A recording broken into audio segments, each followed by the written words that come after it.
You're listening to Life Check Yourself with life coach, transformational leader, and dating and relationship badass, Marni Battista. Every week, you'll get the raw truth from top experts and real people on the important life and love issues you want to know about. So, if you're ready to life check yourself in your relationships, your career, and the areas of your life that matter most to you, and you're not afraid to be called out on your, stuff, then you're ready for what's next. Life Check Yourself with Anapaula. What's the biggest mistake successful women make on the first date? Ladies, oh my gosh. So, I say a lot, I wake up in the morning to messages on Facebook or Instagram or text messages saying, I'm so happy I met my man. I'm engaged. I wrote a book. Whatever dream that someone came to me to fulfill. Anapaula and I have been sort of connected through Instagram since you worked with us. How long ago was that you first? 2020. 2020. Okay. Yep. So, and she's just on fire. And I was so excited when she said yes to share her inspiration. And I think that it's important, especially because I think that every phase and time, people think this is the worst time to date. Like the world is chaotic. There's political stuff. There's whatever. There was, right. And then, so when you came, there was COVID, right? There's always a thing. There's always a perceived obstacle. And I'm hoping that by the end of this episode, ladies, that the cold, hard truth lands right between your eyes, which is like, get over your bullshit and start working on making your dream come true. So, Anapaula, so it was 2020. Set the stage. What was life like for you? Well, I guess we were all in our homes. It was definitely during the pandemic, but I was in Florida, so there were still things that you could still go out a little bit in Florida, and so I thought I was having a great life. I thought I was, here I had a great job, I had great friends, I'm a fun person to be around. I had a great career. Who doesn't want to date me, right? Why am I still single? It doesn't make sense.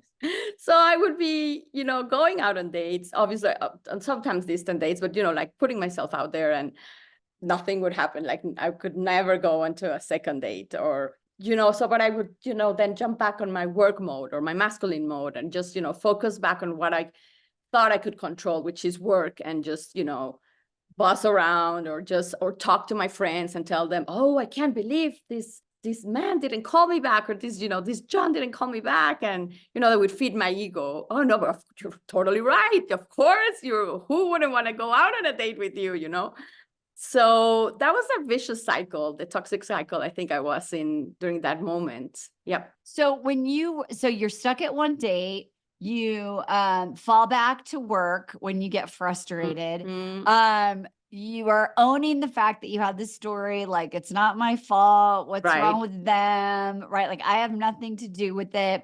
Yep. What was the moment where you were like, maybe I am the common denominator. Maybe there is something that I need to look at. Was it a moment? Was it one guy? What happened?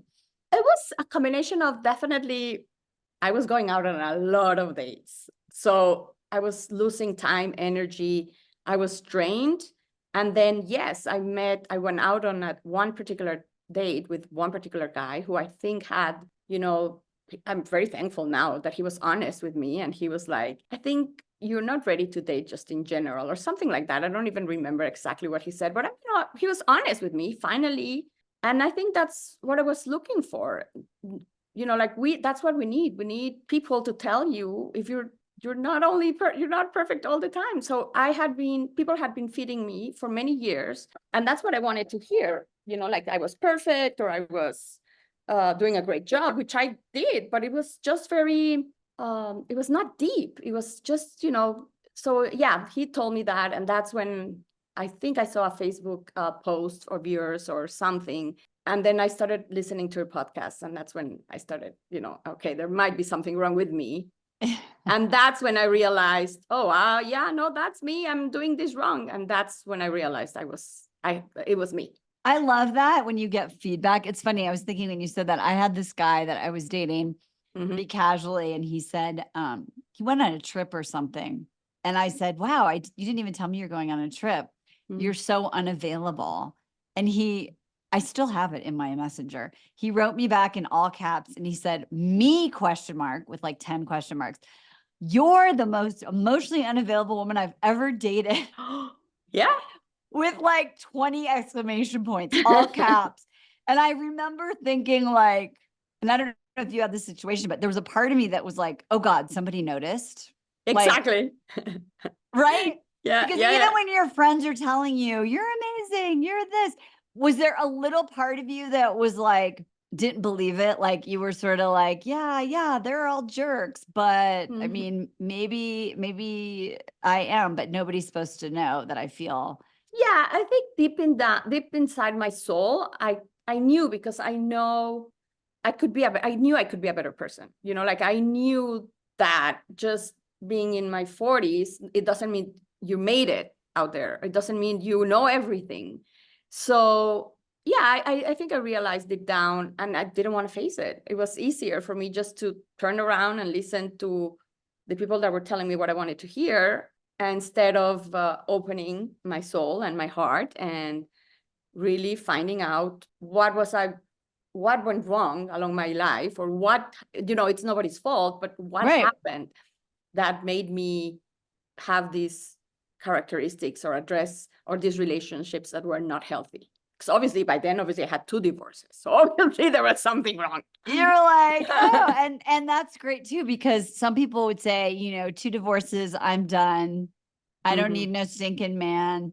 So I think it takes a lot of courage, not only to date, but then to say, okay, this is something I still want in my life, and I'm willing to risk my heart and my soul and figure out and do it really, really differently. So, and had you done any other coaching or therapy or anything? Okay. I mean, yeah, I did therapy a long time ago, but for other reasons. And I thought I did therapy for my second divorce, which clearly was very, we maybe went through other subjects in my life.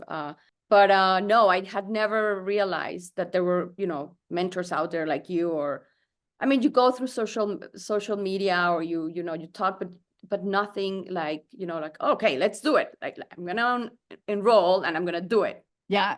We always say like you're enrolling yourself in your dream, like you're saying yes to yourself in the future self that you could be. So I love that. Yeah.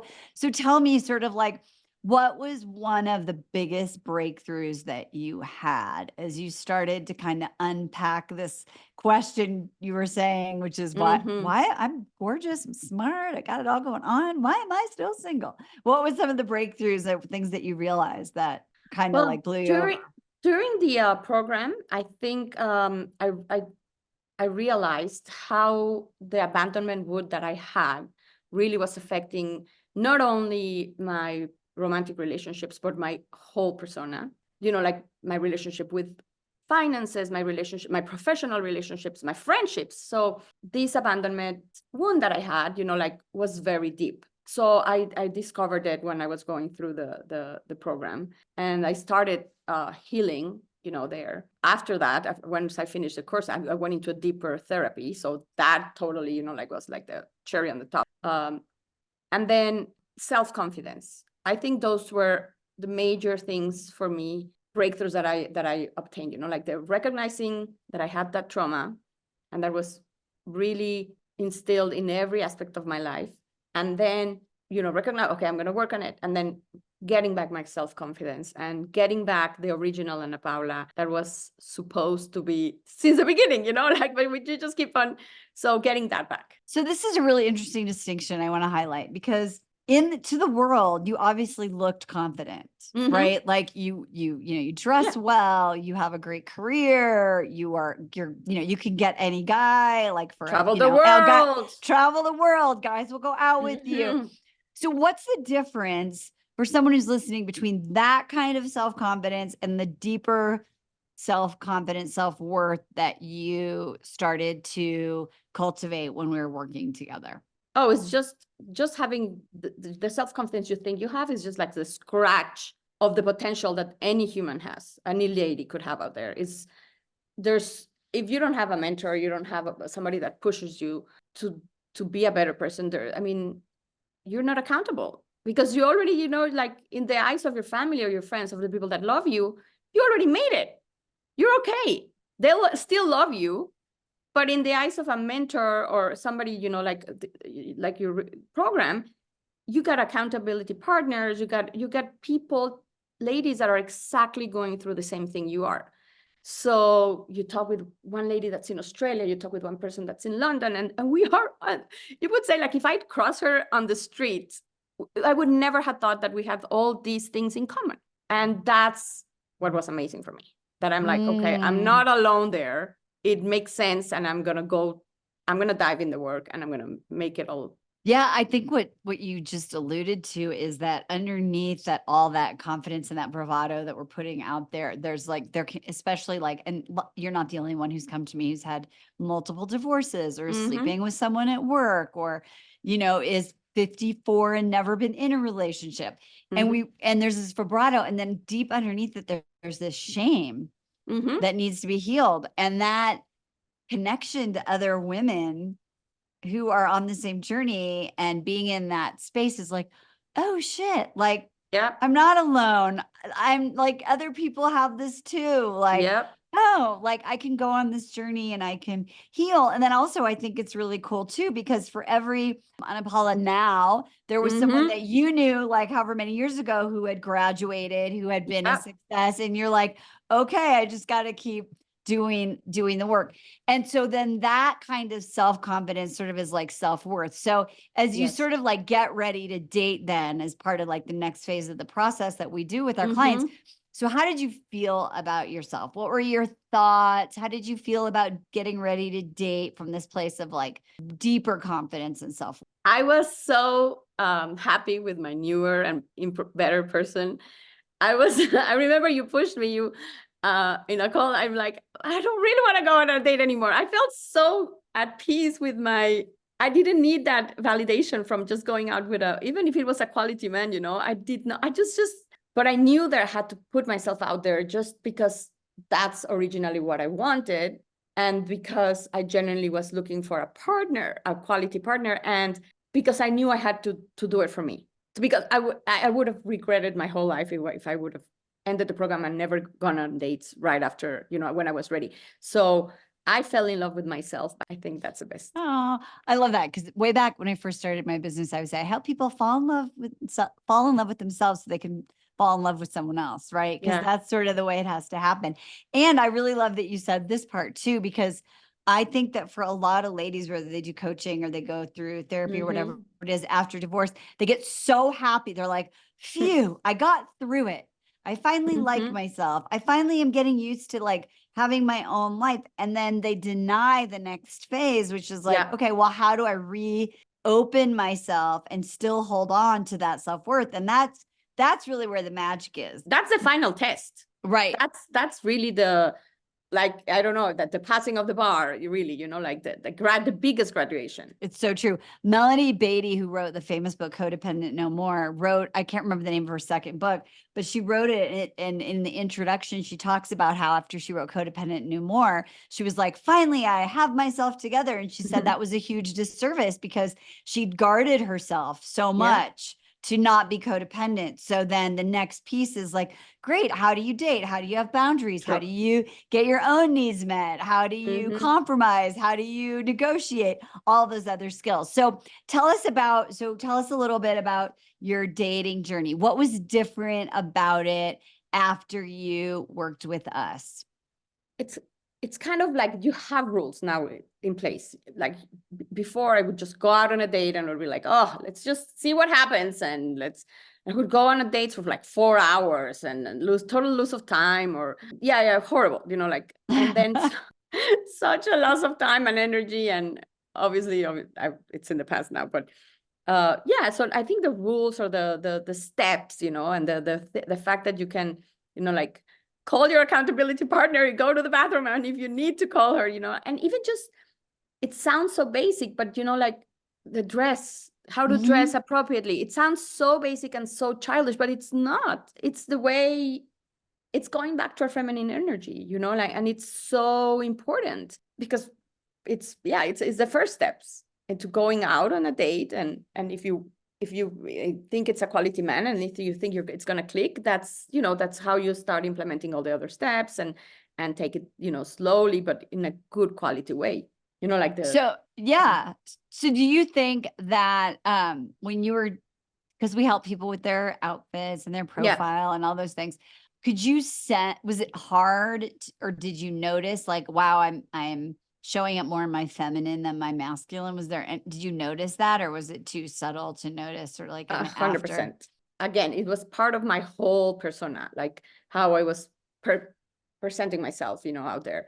Yeah, I think, you know, being able to sit down on my feminine energy has definitely, not only did it change my life, but it has improved in every area of my life, you know, even the attracting money, the making money, everything. That's amazing. Yeah.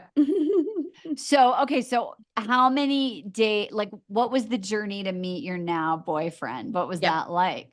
So we've been together now for 3 years. Yay! Which is amazing. I remember I finished the 5K, I think it was around September or October of 2020. And then, so I met him in December.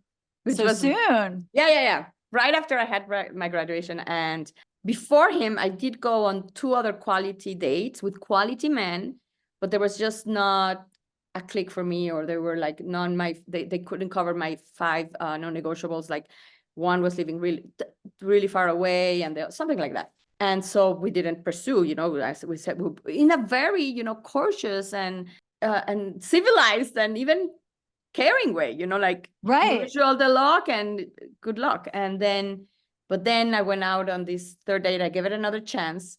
And I remember thinking, I'm just going to really put myself out there. I just practice, like Marni said, like I'm going to put myself out there. And I went for dinner, and it was an amazing date, and we really clicked. And so we pursued it into more dates, and here we are 3 years after. So tell me sort of what else has changed in your life since you did this work. What's your life look like now from like compared to the 2020 version of you? Because I know I see all these amazing things you're doing. You tell us about your career. You talked about money, about you're living in 2 different states, living your best life. Yes, definitely living the best life. So I was obviously working for a company. So I quit the job, the 9 to 5, running after the money, and I opened my own company. So I have my property management company now in Miami. And then I finally published a book that I had been working for so much, but I never had the strength because obviously I had never worked, you know. So I published my book, which it's a self-help book about how to help women and families that go through the grieving process of losing a child. So I finally published it. And yeah, I have a great relationship with my boyfriend's family. He has a great relationship with my family. We're very much in love and living the best life. So I have my own company. I published a book. I'm doing a lot of things around that. I help a lot of people through the grieving. So that was really my calling in life. So and that's a really important piece, because I think that when you have that shame, when you have that trauma about being abandoned, you know, we're not like shining the light of really, yes, you get a boyfriend. Okay. I mean, yes, everybody who listens to the show is probably interested in that. But I think what's really interesting is that even though you always have a certain level of success, everyone does who comes to me, really doing this work, it allows you to just really be like the fullest expression of who you are. And that means like being courageous, like putting your story out, having a ripple effect. I mean, opening your own company. Now you're like, you have people that you can employ, that you can be a role model to, all your clients. So, so if you were going to say to someone sort of like who doesn't believe or thinks like they could just kind of figure it out themselves, because you've been through it. Yeah. What would you say? The road, it could be so tough. And so, I mean, that road, but it's so much more difficult, and it's so much more complicated, and you're going to be so hurt. There's help out there. It's like, I have a headache. Why not take the aspirin? I'm a little bit, I'm a very easygoing, like I'm very practical in that way, but I do understand there's other maybe women out there that struggle with, because we also do these things, right? Women, we're perfect. We can solve everything. That's why this help exists, like that's why, yes, it takes a lot of courage, but you have the courage in your heart. We do have it. We just have to listen to that voice and lean in that help. And I'm curious too, because you wrote this book on loss and grieving, and you're talking about losing a child. But I think that the older we get, we lose a lot of things, right? Whether it's, love or parents or our identity, really. Like we just lose shit the older we you get. lose friends as long as you move, as you age, you lose friends, you change cities, so you change neighbors, etc. So if you were going to talk about what you teach in your book about this grieving process, yes, how does grieving and owning sort of the losses, the 2 divorces, the whatever we've all been through, how did that help you become more courageous? How do you take that and grab onto it as a source of like strength in your power? Working through the program, as you know, and getting by my self-esteem and my self-strength and really being able to listen to myself was instrumental for me to do all these things. Like there's no way if I would have never taken this course that I would be where I am, because there would be no shift, there would be no change, and then Anapaula would still be working for somebody else, and I would not have this amazing relationship that I have, where we travel the world and we're doing amazing things, and I would have never had the strength to write the book. Yeah, it was tough to write the book because, I would have to go back to when I was dealing with this issue.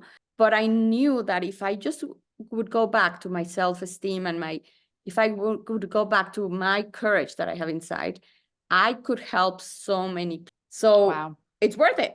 It's worth the sacrifice. It's worth the doing the homework. It's worth the investment. It's worth the time, because you get so much more from after, so much. And it's true, right? Like you have to go, when you said you're writing the book, and you have to be courageous enough to go back to the pain. And I think that a lot of people, I always joke, sometimes people say no to me because when I talk about what I do, there's a part of them is like, oh shit, this is going to work. And she's going to make me actually deal with my shit, and they're not ready or they don't want to. So it's like, I'm like, okay, come back when you're ready. Cause they're like, oh, this is going to actually work. I have to like change stuff. But I just really think like you're such an inspiration for saying that what success looks like on the outside doesn't matter, because if I'm not fulfilled on the inside, if I'm being afraid, if I'm hiding, if I'm not looking at my pain, then all of that, like in the end, you're the one who goes to bed by yourself, like running the day by your mind, going like, oh, like if anyone knew how lonely I was or how I didn't feel confident. And you just said, I'm not gonna live like that. I don't give a shit what people think. Right. Yeah, that's exactly what I think it happened. It's like, yes, at the end of the day, I was making somebody else's business successful. Yes, he was paying me well, but it was not my dream. I didn't have the time to write my book. I didn't have the strength to do my calling. So yeah, it's been instrumental. No.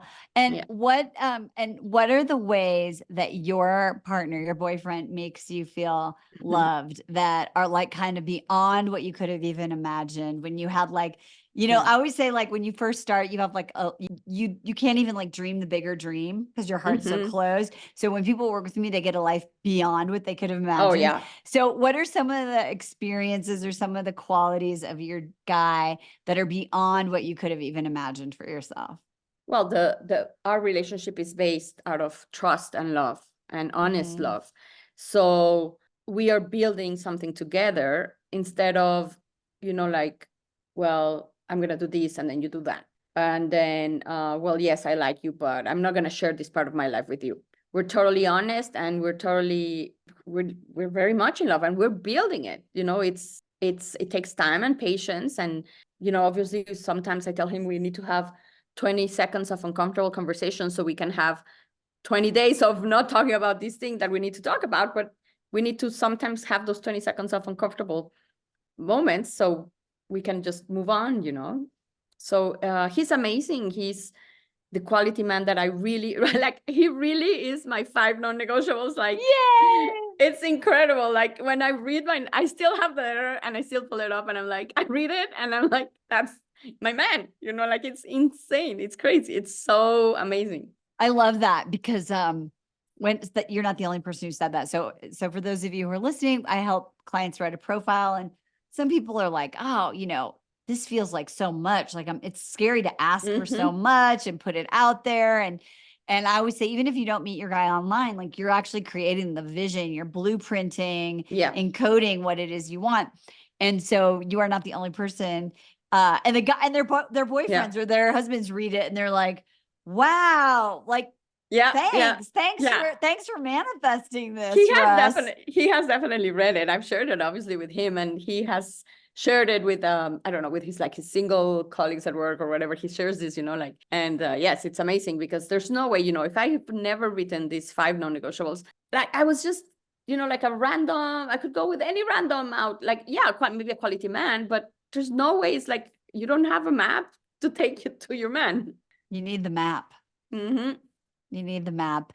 And the person that follows the map needs to be the most whole, full expression of who you are. And that's so great. Well, I really appreciate you taking the time and translate all your words of gratitude to me that you've shared. You know, you always say those things to me exactly when I need it. So thank you. And to translate that into taking your time and to play it forward, the impact that you are making, not only in your work through your book and your business, but now here creating a ripple effect. So if people want to find your book, where can they find it? So it's on Amazon as well. It's on Amazon and through the publishing. So Amazon, the book name is Life with AnaSofia, and my name is Anapaula Corral. So you can look it up in Amazon. Awesome. And we will put a link to that in the show notes. And what a beautiful dedication. Ladies, oh my gosh. Well, first of all, this is really important to hear. Yes, she's beautiful. Yes, she's smart. She's got that sexy accent. But here's the thing. She's just an ordinary woman who had a multiple time broken heart, who decided she want more. And it's what she did that was extraordinary because she did something about it. So I hope that you find that inspiring and that you don't have to be magical to have love or to be the better version or to start your business or to write your book or to do whatever it is that you dream of doing. So, and if that's not you, share this with someone who you know deserves to hear it. You can follow me on Instagram, Marni Battista _ You can find me on old fashioned Facebook. Send me a friend request. I'm on there all the time talking about stuff. And whatever you do, remember, it's your responsibility. You have the power to life check yourself. All right. Talk to you soon, peeps. Mwah. See you next time. Bye-bye for now. Hey, thanks for tuning into today's show. So if being in an intimate relationship in which you feel 100% seen, heard, and accepted by a high caliber man is a priority for you right now, and you're interested in seeing if you're a fit for working with me and my team at Dating with Dignity, here's what I want you to do. Just head over to DWD VIP, that's D as in dating, W, D as in dating, VIP.com, and book a call to speak with my team. We'll get on the phone with you for about 60 minutes and you'll get crystal clear on what's stopping you from finding true love right now. We'll also take a look at what you want to create, what you want your whole life to look like when you're able to finally be fully expressed as a woman in a healthy relationship with an incredible guy. And if we can help you get from where you are right now to where you want to be, we will show you the fastest path possible that makes sense for you to do that. We help smart, successful women all over the world solve this one missing piece in their life so they can finally have it all. So to see if we can help you do the same thing, head over to DWDVIP.com. I'm Marni Battista, and let's talk soon.